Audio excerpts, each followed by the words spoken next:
देख रहे हैं उत्तराखंड लाइव। उत्तराखंड की धामी सरकार गुरुवार को अपने 100 दिन के कार्यकाल को पूरा करने जा रही है। अपने दूसरे कार्यकाल के 100 दिन पूरा होने को लेकर मुख्यमंत्री धामी ने कहा है कि उत्तराखंड जिस वक्त अपनी स्थापना के 25 साल पूरे कर रहा होगा, उस वक्त उत्तराखंड देश के सशक्त राज्यों में शुमार हो, इस दिशा में उनकी सरकार काम कर रही है और उसके लिए सभी विभागों की कार्य योजना बनाई गई है।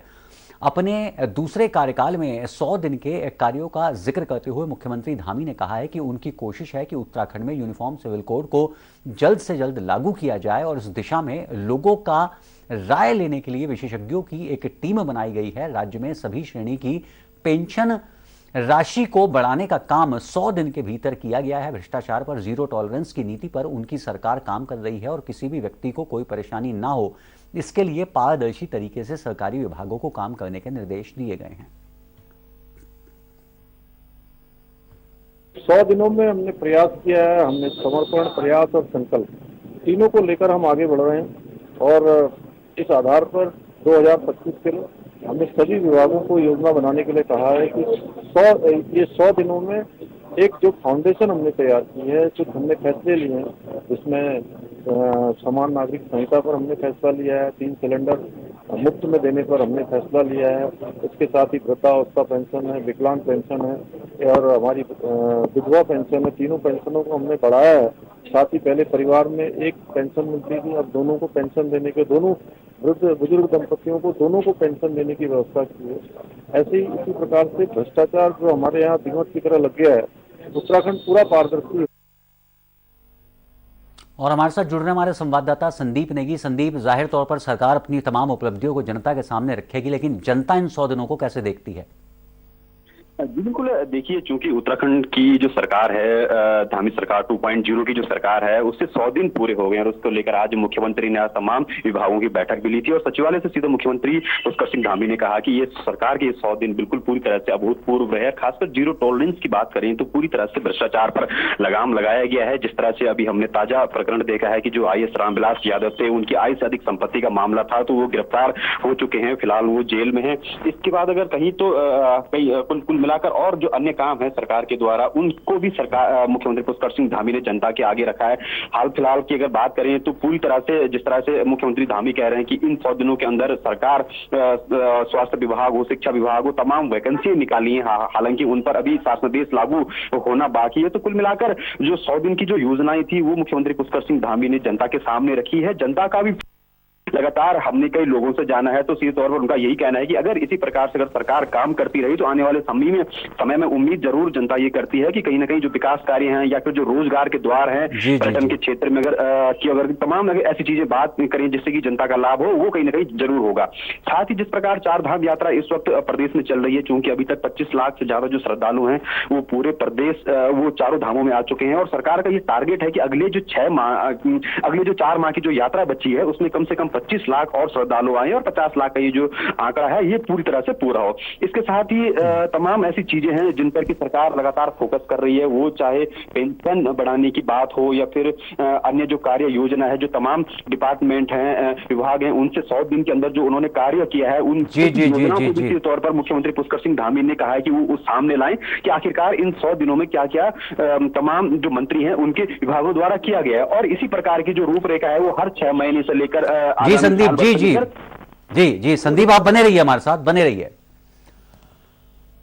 पूर्व मुख्यमंत्री हरीश रावत ने अग्निपथ योजना के विरोध में देहरादून में पैदल मार्च निकाला है। चीड़बाग से राजभवन तक मार्च निकाला गया है। इस मार्च में 60 साल से ऊपर आयु के बुजुर्गों ने हिस्सा लिया है। उस मौके पर हरीश रावत ने कहा है कि अग्निपथ योजना युवाओं के हित में नहीं है। केंद्र सरकार युवाओं को 4 साल में नौकरी देने के नाम पर मजाक कर रही है। इस दौरान हरीश रावत ने राज्यपाल के माध्यम से राष्ट्रपति के नाम पर एक ज्ञापन सौंपा है। हरीश रावत के साथ चल रहे सभी बुजुर्गों ने एक आवाज में योजना को समाप्त किए जाने की मांग की है। हरीश रावत ने कहा है कि हल्द्वानी, अल्मोड़ा और कोटद्वार में भी वो इस तरह का मार्च निकालेंगे। और इस दौरान नेता विपक्ष यशपाल आर्या ने कहा है कि अग्निपथ योजना को लेकर केंद्र सरकार सैन्य परंपराओं के साथ धोखा कर रही है।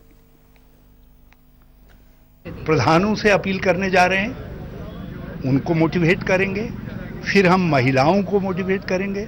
वो भी कहेंगे नरेंद्र मोदी भाई जी हमार ननाग नन तिनाग भविष्य तुम चौपट कल करणो तो उनसे भी कहलवाएंगे और हम पूर्व सैनिकों से भी कहलवाएंगे। हमारी जो सैन्य परंपरा खत्म हो जाएगी। कहाँ रहेगी गढ़वाल रेजिमेंट, कहाँ रहेगी कुमाऊं रेजिमेंट, कहाँ रहेगी गोरखा रेजिमेंट, कहाँ रहेगी नागा रेजिमेंट। ये तो रेजिमेंट सत्संग खत्म हो जाएंगे 10-1 साल के अंदर जो है। ये तो एक प्रकार से उत्तराखंड के लिए अग्निपथ नहीं, बर्बादी का पथ है। इसलिए जितना भी हम वरिष्ठ लोगों के जीवन में समय शेष रहा है, इसको लड़ेंगे। हवा है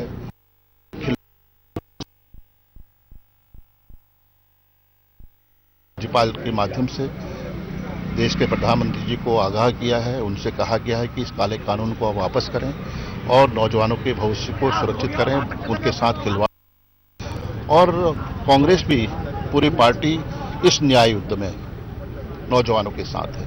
हमारी नेता ने कहा है, श्रीमती सोनिया गांधी जी ने कहा है, प्रदर्शन करें, आंदोलन करें अहिंसात्मक तरीके से, कहीं पर कोई आगजनी न हो, कोई राष्ट्रीय संपत्ति का नुकसान न हो।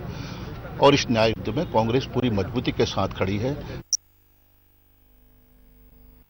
और संदीप नेगी हमारे साथ जुड़े हुए हैं। संदीप,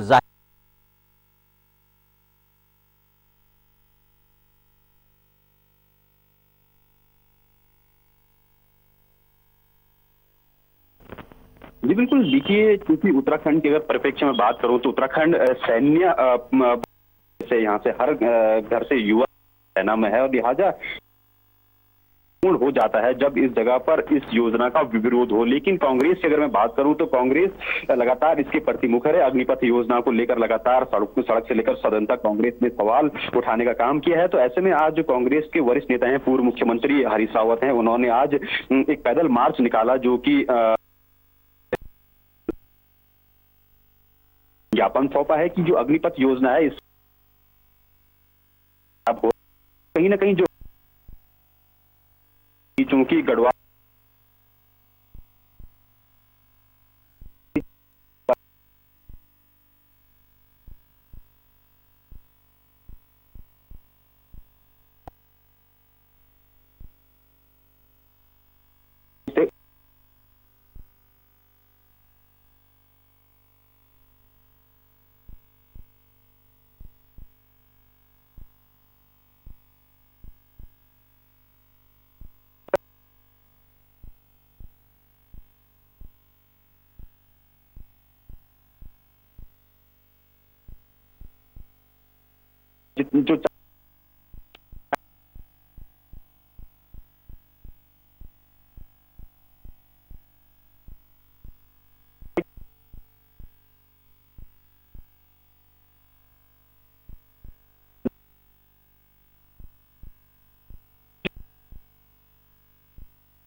जो नौजवानों को देखा होगा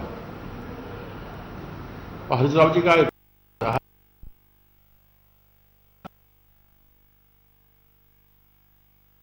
वो सिर्फ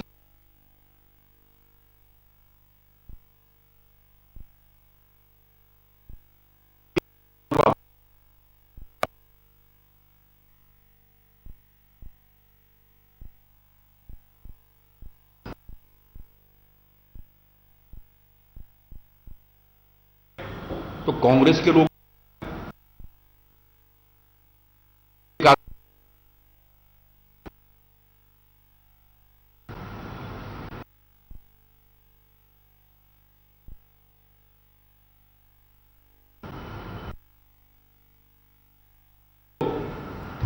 पैरामिलिट्री फोर्स में दिया जाए,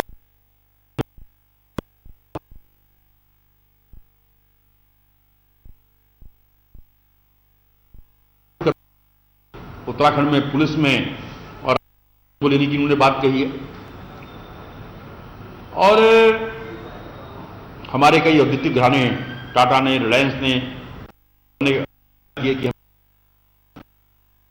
लोग बसते हैं तो लोन लेकर विपक्ष यशपाल आर्या ने धामी सरकार पर निशाना साधा है। उन्होंने कहा है कि राज्य में महिलाओं पर अपराध बढ़ रहे हैं, कानून व्यवस्था नाम की कोई चीज नहीं रह गई है। अब एक के बाद एक हो रही हैं, लेकिन अपराधियों पर कोई कार्रवाई नहीं की जा रही है। देखिए, कानून व्यवस्था पूरी तरह ध्वस्त हो चुकी है। रुड़की में जिस तरह से माँ और बेटी के साथ रेप किया गया और आज तक जो उसमें दोषी लोग हैं वो आज तक आज़ाद घूम रहे हैं। पुलिस प्रशासन मौन है, कोई कार्रवाई नहीं कर पा रहा है। तो इसके मायने ये है कि कानून व्यवस्था पूरी तरह ध्वस्त हो चुकी है और एक डर और भय का माहौल है। इस तरह की घटना कल विकासनगर में भी देखने को मिली है। बहुत ही शर्मनाक है कि उत्तराखंड जैसी देवभूमि कहा जाता है, उस तरह से बलात्कार की घटनाएं निरंतर होना यह संकेत देता है कि जो लोग इसमें संलिप्त हैं वो बिल्कुल निडर हो चुके हैं।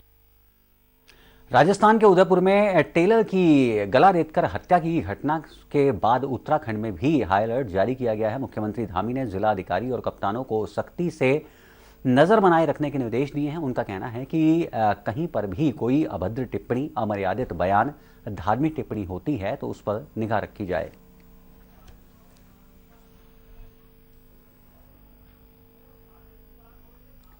अधिकारियों को, सभी हमारे पुलिस कप्तानों को और हमारे जितना भी गृह विभाग है उसको हमने कहा है कि कहीं पर भी कोई भी इस प्रकार की टिप्पणी, अमर्यादित टिप्पणी, धार्मिक टिप्पणी, उन्माद से संबंधित टिप्पणी हो तो उस पर सख्ती से नजरदारी रखी जाए, सख्ती से उस पर नजर रखी जाए और अगर ऐसा कोई भी काम कोई करता है तो उसके खिलाफ कानून अपना काम सख्ती से करेगा। वक्त हो चला एक छोटे से ब्रेक का।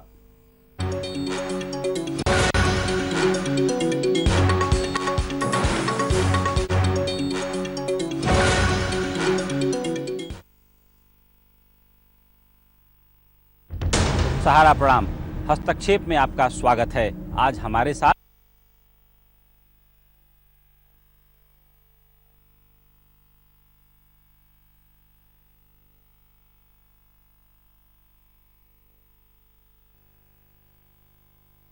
उत्तराखंड के ऊर्जावान मुख्यमंत्री श्री पुष्कर सिंह धामी, जो राज्य के संपूर्ण विकास के लिए हैं हर दम समर्पित। अपने पहले सफल कार्यकाल के बाद अब धामी 2.0 सरकार ने 100 दिन पूरे होने के भीतर ही अनेक कल्याणकारी फैसले लेकर साफ कर दिया है कि हर कार्य, हर नीति के केंद्र बिंदु में है राज्य और लोगों का विकास। वृद्धावस्था पेंशन की राशि 1000 रुपए से बढ़ाकर 1500 रुपए प्रतिमाह कर दी गई है। पात्र पति पत्नी दोनों को मिलेगी पेंशन। विधवा और दिव्यांग जन पेंशन भी अब 1500 रुपए हुई। अतिथि शिक्षकों और शिक्षा मित्रों के मानदेय में हुई बढ़ोतरी। वीरता पुरस्कार प्राप्त वीर सैनिकों की सम्मान राशि में भारी वृद्धि की गई। गरीब परिवारों के लिए 3 मुफ्त सिलेंडर और सीएम किसान प्रोत्साहन निधि की जल्द होगी शुरुआत। पांवटा साहिब और देहरादून के बीच 4 लेन के निर्माण के लिए केंद्र सरकार से मिला 1093 करोड़ रुपए से अधिक का बजट। टिहरी झील विकास के लिए 1930 करोड़ रुपए का प्रावधान। 4 धाम सर्किट के अंतर्गत मंदिरों और गुरुद्वारों में सुविधाओं के विस्तार के साथ साथ कुमायूं के प्राचीन मंदिरों को भव्य बनाने के लिए मानस खंड मंदिर माला मिशन का होगा शुभारंभ। यूनिफॉर्म सिविल कोड के क्रियान्वयन के लिए विशेषज्ञों की समिति का गठन और अराजक तत्वों को देवभूमि से दूर रखने के लिए व्यापक स्तर पर नागरिकों का सत्यापन अभियान चलाया जा रहा है। भ्रष्टाचार को जड़ से उखाड़ फेंकने के लिए भ्रष्टाचार मुक्त ऐप 1064 को लॉन्च किया गया है। जन शिकायतों का होगा त्वरित निस्तारण। सोमवार होगा नो मीटिंग डे। हर सोमवार को जनता से मिलेंगे अधिकारी। सरलीकरण, समाधान, निस्तारीकरण एवं संतुष्टि के मंत्र के साथ काम कर रही है उत्तराखंड सरकार।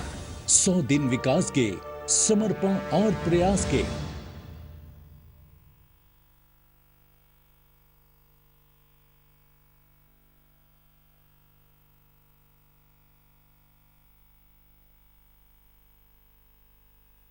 एक ऐसी शख्सियत हैं, आप हमारे दर्शकों को समझाइए। किसी को कन्विंस न कर सको तो कंफ्यूज करो। अंदाज से नहीं चलता है देश, देश चलता है व्यवहार और कानून से।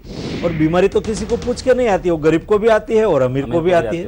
और नए भारत को बनाने के लिए जो रास्ता है वो जल समृद्धि के मार्ग से जाता है। अगले 3 महीने तक मजदूर से वो पैसा नहीं ले रहे हैं। जो सत्ताएं हैं वहाँ पर उनसे पूछा क्या आपने कि भाई आपने इनको पैदल क्यों चलने दिया? जनरल साहब, सहारा न्यूज नेटवर्क एकलौता ऐसा चैनल है हमारे चैनल का नाम है सहारा, इसीलिए मैंने दे दिया था कोरोना गो ये नारा। क्योंकि पर्यटक के लिए सबसे जरूरी होती है भरोसा और सेफ्टी। बिल्कुल, ये सारे फॉरेनर होने के बाद भी हम किसी का कम्युनिटी ट्रांसमिशन नहीं हुआ।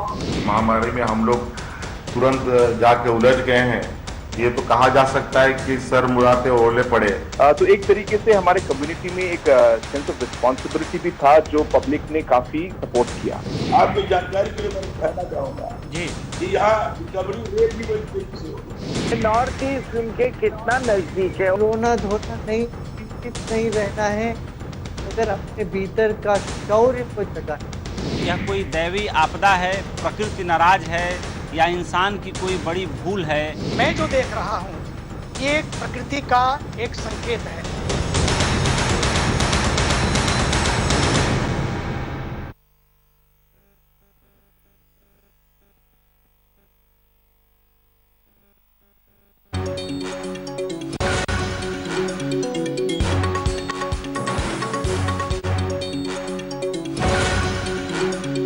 मानसून सीजन को देखते हुए मुख्यमंत्री पुष्कर सिंह धामी ने आपदा प्रबंधन विभाग की समीक्षा बैठक की है। मुख्यमंत्री धामी ने अधिकारियों को किसी भी आपात स्थिति से निपटने के निर्देश दिए हैं। उन्होंने कहा है कि जिन क्षेत्रों में पिछले साल आपदा में नुकसान हुआ था उन क्षेत्रों में जलभराव की दिक्कतें हो सकती हैं, वहां विशेष सतर्कता बरती जाए और साथ ही नदियों के किनारे क्षेत्रों में मजबूत व्यवस्था बनाई जाए। इसके अलावा उन्होंने चारधाम यात्रा में पहुंच रहे पर्यटकों की सुरक्षा को लेकर भी अधिकारियों को जरूरी दिशा निर्देश दिए हैं। उन्होंने विभागीय अधिकारियों को आपस में समन्वय बनाने के निर्देश दिए हैं। मुख्यमंत्री धामी ने डीएम और पुलिस कप्तानों को निर्देश दिए हैं कि वो किसी भी समस्या को अपने स्तर पर सुलझाने की कोशिश करें। बहुत ही विषम परिस्थितियों में शासन तक कोई मामला पहुंचे और पिछले साल जो आपदा की धनराशि जारी की गई है उसे भी पूरी तरह से खर्च करने के मुख्यमंत्री धामी की अफसरों को निर्देश दिए हैं। सड़क मार्ग पर जेसीबी इत्यादि तैनात करने के लिए कहा है। जहाँ पर तटबंध इत्यादि जो नुकसान करते हैं उनको तटबंधों को ठीक प्रकार से जो है उसको व्यवस्थित करने के लिए कहा है। और साथ में जो जान माल की सुरक्षा है वो सबसे पहले है, जहाँ चारधाम यात्रा भी इस समय चल रही है। और मानसून सीजन को देखते हुए चमोली जिला प्रशासन ने भी तैयारियां पूरी कर ली हैं। तहसील स्तर पर आपदा कंट्रोल रूम खोले हुए हैं जो आपदा से जुड़ी हर घटना पर निगाह बनाए हुए हैं और साथ ही 31 संवेदनशील क्षेत्रों में एसडीआरएफ, एनडीआरएफ आपदा प्रबंधन की टीम तैनात कर दी गई है। क्योंकि हमारे जनपद में थोड़ा आपदा की संभावना को देखते हुए और वर्षा काल में भारी वर्षा से जो नुकसान की संभावना रहती है उसको देखते हुए जनपद स्तर पर जिला मुख्यालय में और हर तहसील मुख्यालय में कंट्रोल रूम की स्थापना पहले से की जा चुकी है, तो उसको सक्रिय रखने के निर्देश दिए जा चुके हैं। क्योंकि यात्रा काल भी सुचारू है दोनों बद्रीनाथ और हेमकुंड साहिब के लिए, तो जोशीमठ तहसील क्षेत्र में कड़े निर्देश दिए गए हैं तो कि इस करके दोनों क्षेत्रों में हमारी जो व्यवस्था है वो सुनिश्चित रहे। साथ ही साथ सैटेलाइट फ़ोन, अगर नेटवर्क ख़राब होता है उस स्थिति में सैटेलाइट फ़ोन भी प्रोवाइड किए गए हैं।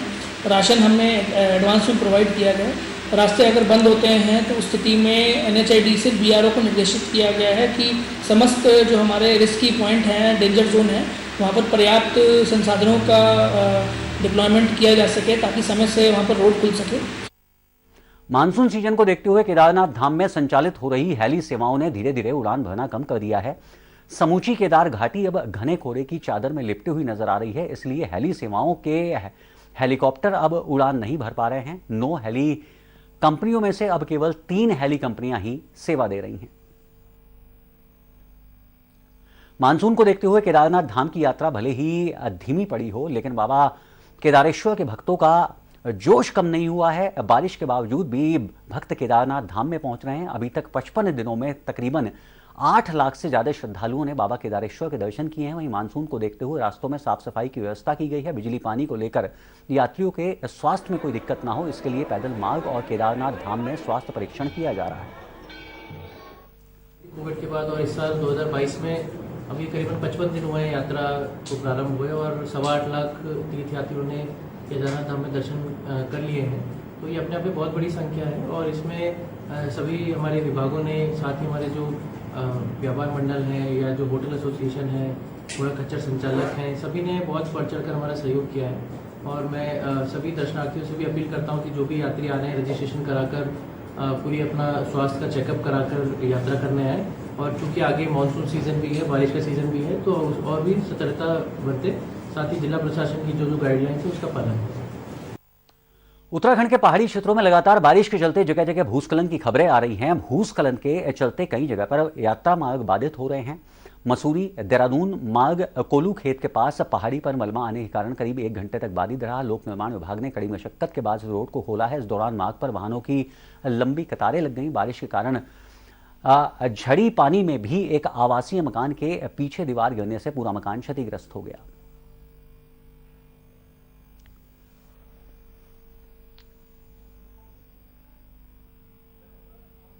फिलहाल इस बुलेटिन में इतना ही। ताज़ा तरीन खबरों के लिए आप लॉगिन कर सकते हैं हमारी वेबसाइट समयलाइव.com।